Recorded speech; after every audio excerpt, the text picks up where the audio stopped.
दमोह जिले में बहुप्रतीक्षित भारत संचार निगम लिमिटेड यानी BSNL की 4G सेवा की शुरुआत हो गई है। केंद्रीय जल शक्ति राज्य मंत्री प्रहलाद सिंह पटेल ने जिले के जबेरा में इस सेवा का शुभारंभ किया। क्षेत्रीय विधायक धर्मेंद्र लोधी के साथ मिलकर मंत्री पटेल ने ये सेवा यहां से शुरू कराई। इस मौके पर मंत्री पटेल ने कहा कि BSNL तमाम झंझावातों से गुजरते हुए अब फिर अपने पुराने मकाम पर आकर खड़ा हो गया है और किसी प्राइवेट कंपनी की सेवाओं से बेहतर देने की कोशिश कर रहा है। इसके लिए विभाग के अधिकारियों को और मेहनत करनी चाहिए। उन्होंने कहा कि प्रधानमंत्री की मंशा के मुताबिक सरकारी और प्राइवेट जैसे शब्द अब खत्म हो गए हैं। तमाम विभागों को अब एक जैसा काम करना होगा और इससे ही देश प्रगति करेगा। Bureau report, ACN news.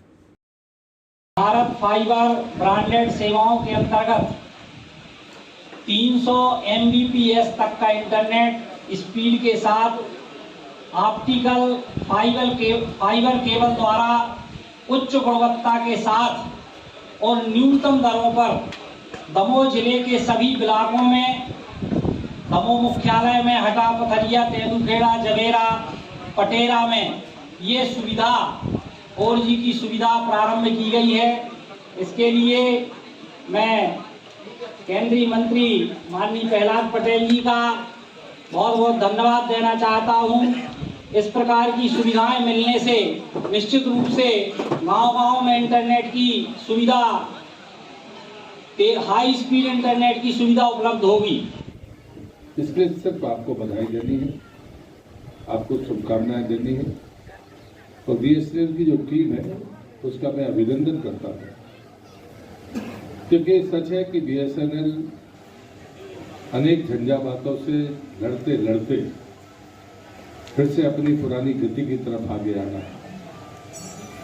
और जो चुनौती है देश और के सामने कि जो हमारे आने वाली पीढ़ी है, मेरी उम्र के लोग भी बहुत नेट और बाकी के बारे में ज़्यादा रुचि नहीं रखते हैं।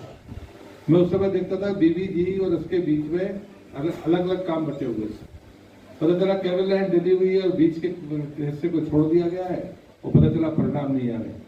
सरकार का पैसा खर्च हो गया, सरकार ने अपने धन से उतनी डाल दी, लेकिन साहब अब जैसे रोड दोनों तरफ बन जाए और नाले पर पुलिया ना बने तो उस रोड का क्या फायदा है। वही स्थिति इसमें थी।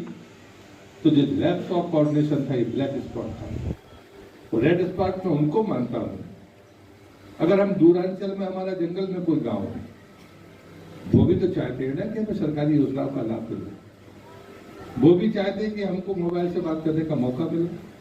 वो भी चाहते हैं कि ऑनलाइन वहाँ का सचिव बैठे और हमारी चीजों को ऑनलाइन डाल दे। वो चाहता है वहाँ का नौजवान कि अगर मैं गाँव में छुट्टी में गया हूँ और मुझे कोई आवेदन करना है तो वो भी चाहता है कि मैं यहाँ से कर दूँ। तो हमें चिन्हित करना चाहिए वो रेड स्पॉट कौन से हैं जहाँ पर हम चाहकर भी सुविधा नहीं पहुँचा पाएंगे। कुछ तकलीफें होंगी, हम उन तकलीफों को आइडेंटिफाई करेंगे तब उसका विकल्प रास्ता निकालेंगे।